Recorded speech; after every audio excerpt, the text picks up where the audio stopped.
Hey guys, welcome back to the next video. If you're new to the channel, welcome. This is Rich from WELSHYTECH, and today we have got the Thermaltake S370 WS mid-tower piece case. Should you buy it?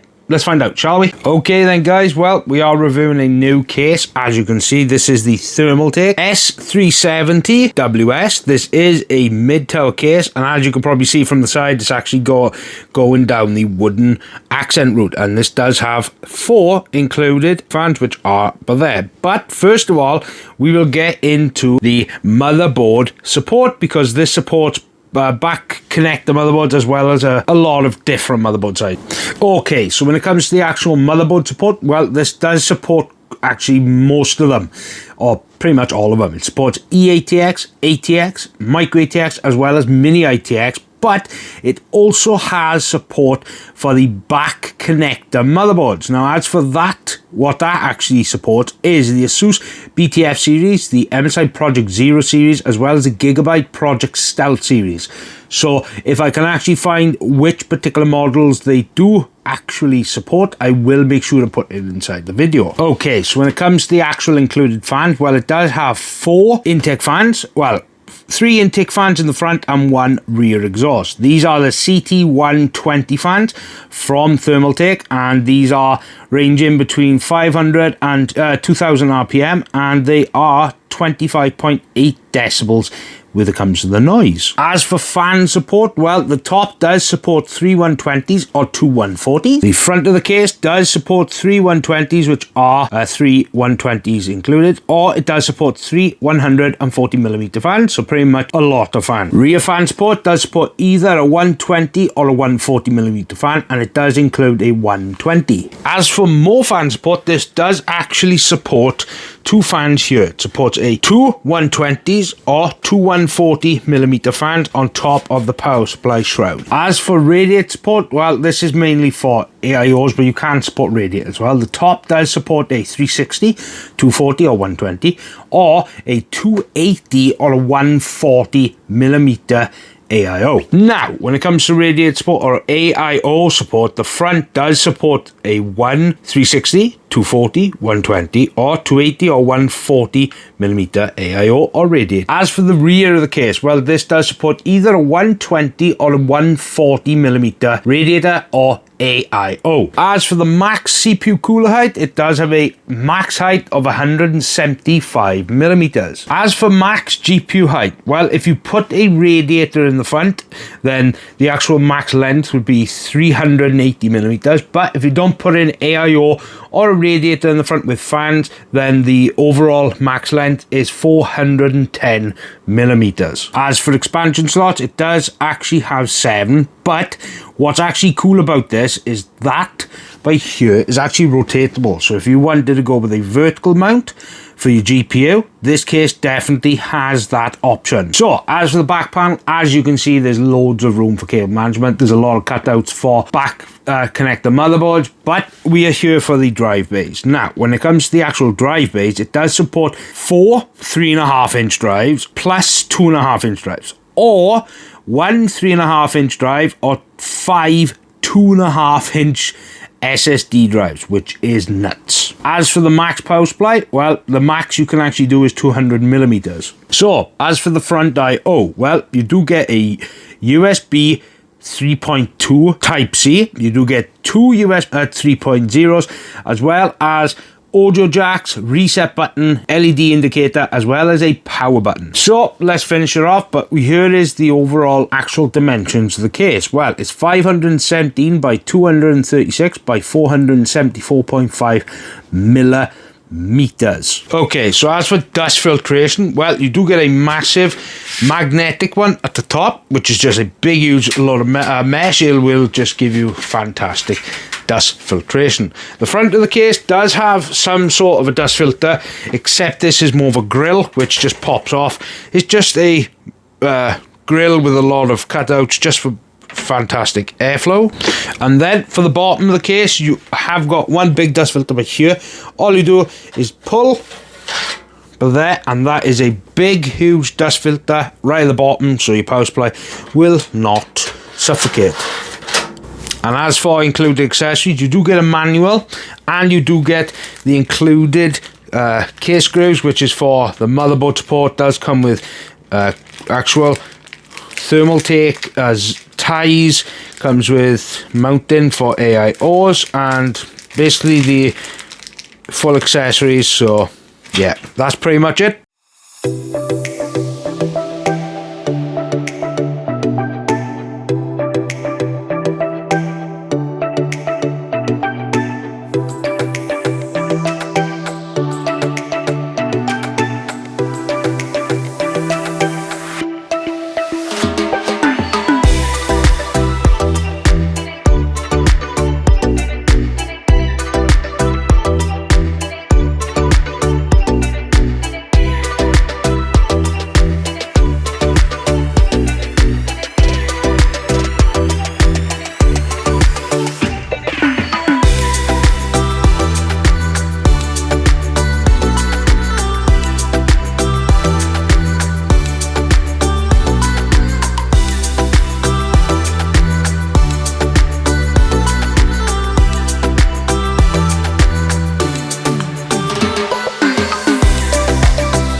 Okay, so when it comes to the actual system specs, it is my Intel platform that I use for case reviews. It is an Intel Core Ultra 265K. It's got an ASRock Z890 Riptide motherboard. It's got 32 gigs of DDR5 from Kingston. It's got a Gen 5 drive, 2TB from Apace. It's got an RX 7800 XT. It's also got a 1000-watt Be Quiet power supply, and it's also using the CPU cooler from Thermalright. This is the Royal Predator 130 air cooler.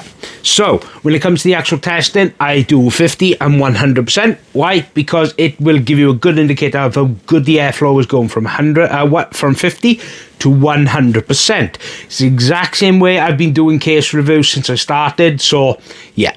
Now when it comes to the overall testing, I use Cinebench R23 and Thermark 2 because I stress both of them together for 20 minutes. Now for the 50%, the Cinebench R23, the idles are 26 with a max of 87, but the CPU power draw is high at 210 watts. The GPU for Thermark 2, the GPU temp idle were 23 with a max of 54. The GPU junction temp was an idle at 46 with a max of 76, and the GPU hotspot was an idle at 29 with a max of 76, and the GPU power draw was 274 watts. So when it comes to the 100, now for Cinebench R23, the idles are 28 with a max of 81 Celsius with the same power draw, 210 watts. The Thermark 2, the GPU temp was an idle at 31 with a max of 52.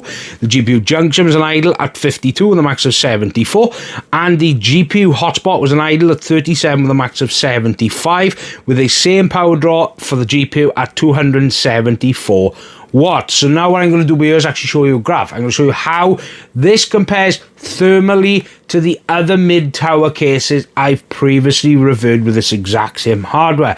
It's the reason why I use the same testing methodology, because it's consistent with how I test things.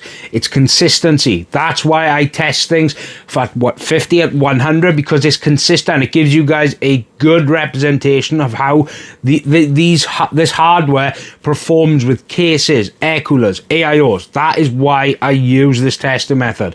So you will see that this one is definitely on one of the top of the charts when it comes to the overall airflow, but you will see the overall graphs here, and it'll show you how good thermally with the percentage in the graph of how good this is compared to the competition out there right now. Okay then, so we'll start off by actually looking at this case. Now when it comes to the overall inside of the case, it's got plenty of room. You can fit radiators, fans, you can fit absolute big, huge GPUs. You can fit 175mm CPU coolers, which is probably some of the best, some of the biggest coolers you can find. GPUs is 410mm. That's obviously without the radiator in the front. Otherwise, it's 380mm. But when it comes to the overall, like, just space, look at the sheer space of this. I can't believe this actually fits EATX, because the price of this is £75 on scan. This is nuts, because you can fit loads of stuff in this. You can fit back connector motherboards. You can fit EATX motherboards. You can fit 140 fans in the front or the back. You can fit 140 to the top. You can put 360 up here. You can put 360 there. You can put radiators everywhere. It holds 200mm when it comes to the length of the power supply, which is quite big. It's got ventilation holes absolutely everywhere. The overall, the PCIe or the PCI bracket here, this is rotatable, so you can actually put in a vertical mount for your GPU. It's got a cutout here for the cables, which makes it look much more tidier. I do like this case. I think for £75, this is probably one of Thermaltake's best cases, probably the nicest one I've looked at so far. And I've looked at the the GT600 case. That was massive, but it's a full tower. So the front accent of this is obviously the wood. Everyone's going wood theme, and generally before I weren't exactly a big fan of wood theme, but I've started to warm up to the actual theme. I do like the sleek look. I like the fact that it does come with 4 fans included, which are 120s, but you can fit 3 140 fans at the front, which is absolutely fantastic. There's loads of ventilation and loads of room for cables as well at the back. Now, I like the overall look of it. Obviously the front panel, the wood, that's just absolutely gorgeous. Now, let's get into the back panel and see how well the cable management is, shall we? Okay, so here we go. Right, back panel, a little bit wobbly, but to be honest, what can you really moan about when it comes to being £75? Now, as you can probably see, I didn't have to do any cable management, because this has a lot of cable tie points here for the cables from your power supply. As you can see by here, the 1000 watt I'm using here, the Pure Power 13M from Be Quiet, which is 1000 watt. It fits in here no problem. You've definitely got a lot more room. But then again, you could just remove the drive cage under here by here, and you have as much room as possible for the biggest power supplies from like Seasonic. So yeah, loads of SSD, a load of hard drive compatibility. You can put loads of hard drives, or you can put SSD circuits. They've got loads of mounts for them. Cable management, it's the big back panel is just open. It's got loads of space and loads of area. Yes, not the best cable management for me, because I'm not known for my cable management. I am truly sorry about that, but there is enough cable tie points here for you to actually do good cable management. As long as you take your time, I think for the price, it's a bargain, especially for £75, especially in 2026 when prices keep continuously going upwards. So, what did you think of that? Now, it's got loads of cable management room. It's got absolute tons of airflow. It's got tons of room inside. I think £75, this is a bargain. Very good quality. I like the wood accents. I like that it comes with fans included. Yeah, I do wish they were RGB, but then that's where the price would actually start going up. But this fits everything that modern hardware is available, so I don't think you'll go wrong with a case like this, and also aesthetically it looks stunning. So yeah, I'd like to say a big thank you to Thermaltake for the continuous support. I do appreciate it. And for what's actually coming next, this isn't me taking anything away from the review. This is just me letting you guys know what's coming. Well, I've got a case, an AIO CPU cooler coming from Thermalright. I've got 2 monitors here. I've got a gaming laptop, got a motherboard, a graphics card coming in April. I've got more AIOs here. I've got CPU coolers too. I've got absolute tons of stuff here to get to reviewing. So make sure you subscribe to the channel. And as always, I hope you guys have a fantastic weekend and week ahead of you. This is Rich for WELSHYTECH. Goodbye.